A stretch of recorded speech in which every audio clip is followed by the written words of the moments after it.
the game is going to be determined by which team is successful in implementing and imposing their style of play most throughout the game. If this game is slowed down, long drives, a lot of running and, stuff like that, Alabama's going to win easily. The more slowed down and physical this game is, the more it favors Alabama. Consequently, the more up-tempo, fast-paced this game is, the more it favors Clemson.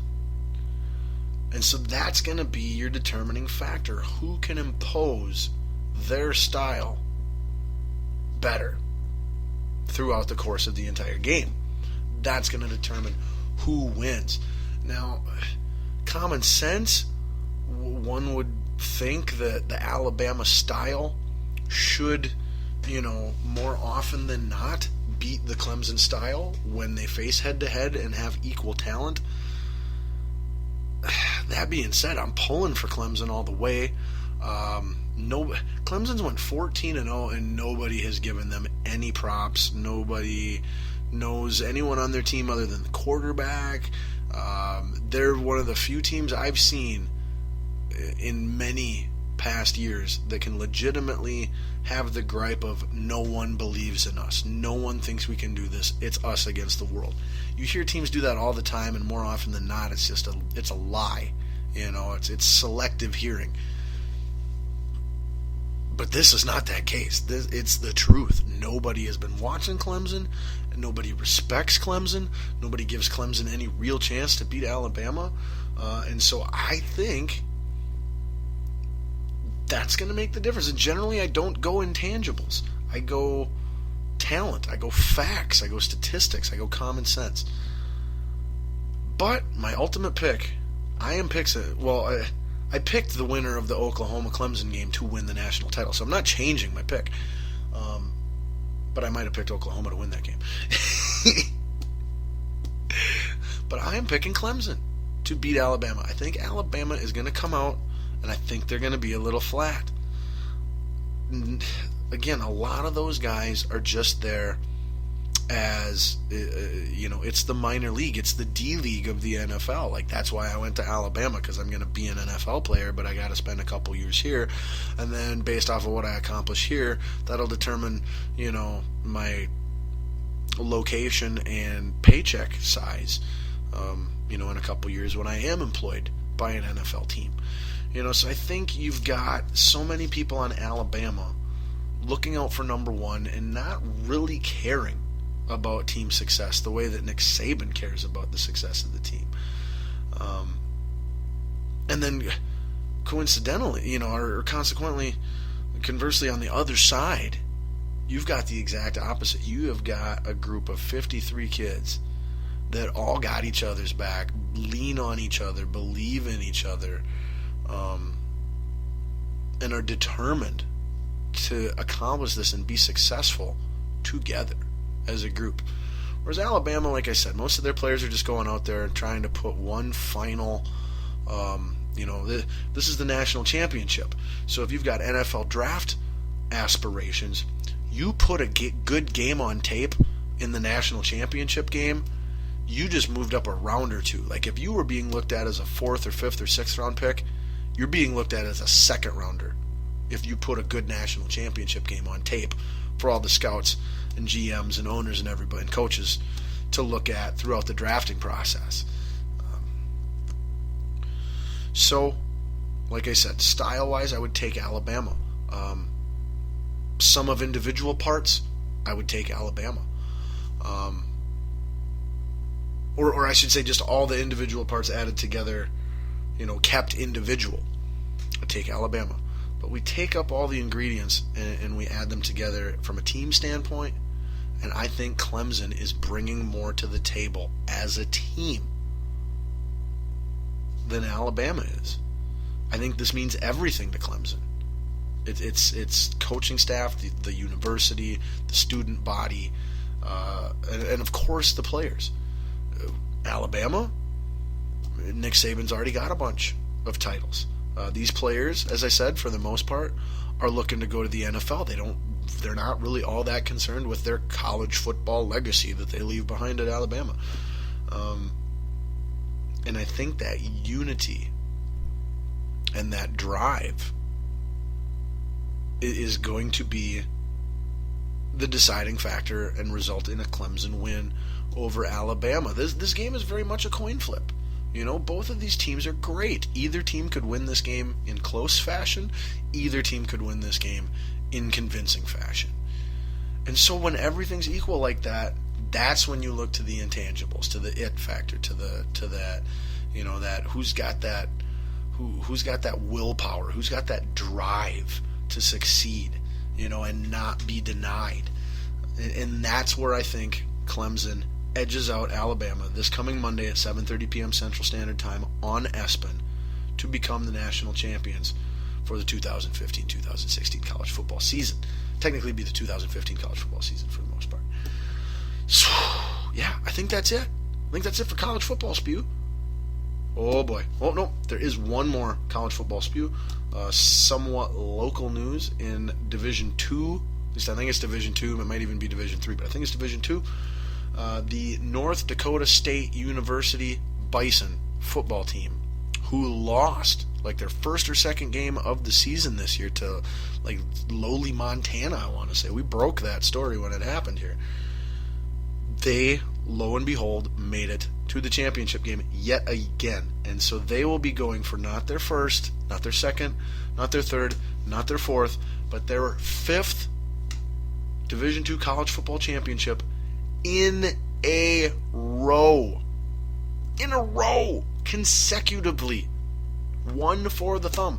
One for the thumb. One for the thumb. That's what the Bison are going for. I know a lot of people living here in Minnesota who are from North Dakota or have strong North Dakota/NDSU ties. And so, since I have no horses in the race, I simply say best of luck to you, North Dakota State University Bison, in your quest for a fifth consecutive football championship. Alright, that does it for college football spew. And that means that it is time for the big spew, the mega spew, the NFL playoff preview / regular season recap NFL spew. Whew, it's going to be big. I don't even know where to start this. I don't know if I start with the playoff teams, the Vikings win last week, the frickin' head coach is getting fired. Man, so many places we could start in the NFL. Oh, snap. I know what it's time for. It's time to bust out a slow jam. That's right. Here we go. On Sunday night, the Cheesehead saw some sorrow, and our Vikings found a way to win the game. In 2015, we're division champions. We're going to the playoffs, yeah, I'm talking purple vein, purple vein, purple vein, yeah. Yeah, baby, making music at its finest. Purple Vein, that's the name of our weekly Vikings segment here on the show, and we got to start with the Vikings, division champs, NFC North, baby, we did it. Granted, as the truest of true Vikings fans, I was cheering for a loss. Seattle winning made it so that we would either be the 3 or 6. I would rather go to Green Bay a second week in a row than host Seattle. Plain and simple. That's my opinion. Fine if you don't agree with it. But I don't see how, when you look at all the facts on all the sides, that you can arrive at the intelligent conclusion that, you know, playing Seattle in the first round isn't the worst possible scenario for us week 1, because it is, as far as odds of us winning. You know, that's why they play the games. Don't get me wrong. Like, I'm not saying the Vikings have 0% chance of winning, but they have, like, maybe up to 10% chance of winning. But before we get into breaking down the upcoming week's game, let's break down last week's game where, like I said, the Vikings were victorious, beating the Packers in Lambeau in the final game of the season on Sunday Night Football to become NFC North Division champions. It was very fun, entertaining, and enjoyable to see the Vikings beat the Packers, period. I mean, it always is, anytime that happens. But to do it in the final week of the season with the division title on the line in their building was really fun and sweet for Vikings fans, as I'm sure it was for Vikings players and coaches and everyone else with the organization. Now, the Vikings were in, the driver's seat. I don't think they ever trailed in the game at any point in time. It was tied or they had the lead. But that being said, they didn't play all that well, and the statistics make that very obvious. Adrian Peterson had almost 20 carries for under 70 yards, I want to say. Teddy Bridgewater threw for under 100 yards. Anytime your quarterback throws for under 100 yards in today's NFL, that's just inconceivable.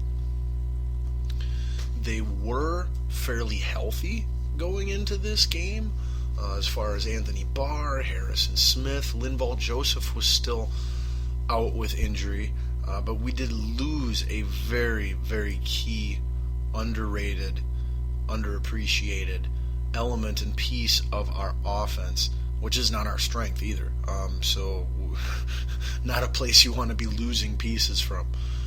But the Vikings did lose second-string tight end, and basically the new Jim Kleinsasser. As I said in the preseason, they should use this guy as Mr. Rhett Ellison has been placed on the injured reserve for the Vikings. He is gone. He not playing no more this year, which is very unfortunate for the Vikings. Like I said, he was your Jim Kleinsasser second tight end that also, he's the guy in motion. 9 times out of 10, if he's on the field and someone's in motion, a lot of that time they're motioning him into the backfield and keeping him there as a blocking fullback, which I said they should have done and cut Zach Line, although Zach Line has improved as the years gone on. But Rhett Ellison was and is the guy on the Vikings offense that's been doing all the little things, all the dirty work, and doing it consistently well. Not consistently great, but consistently well. And the Vikings also, if you watch the Vikings, you know that they actually run a lot of plays out of a 3 tight end set. Granted, a 3 tight end set is common. I can just about guarantee you almost every team in the NFL has a 3 tight end package. However, how often they use it and where on the field they use it both tend to differ from the Vikings, as the Minnesota Vikings this year have been using a 3 tight end set, personnel grouping on offense on 1st and 10, coming off of kickoffs from the 20-yard line. Usually you will only see teams use their 3 tight end formations when it is, a short yardage or goal line situation. Then you will see the 3 tight end packages more often. But the Vikings have been using them all over the field on all various downs and distances for a good portion of this second half, at least, of their season. And so that I think more than anything is where the Vikings are going to have their biggest loss from Rhett Ellison, is having basically an entire formation and packages worth of plays that you have been fairly consistently successful on for the last 6 to 10 weeks, is just gone out of your playbook. You bump Pruitt, the 3rd tight end, up to the 2nd tight end, and you maybe call more pass plays for the tight ends out of those 2 tight end sets than you would when Rhett Ellison was in there. I think that's the correct way to go about it. However, truth be told, Pruitt has been an excellent run-blocking tight end, especially as a rookie this entire season. One of the, if not the main reason that they did end up using that 3 tight end set as often as they did here the last couple months. Now, a couple other ideas I heard were, to call up Austin Shepard or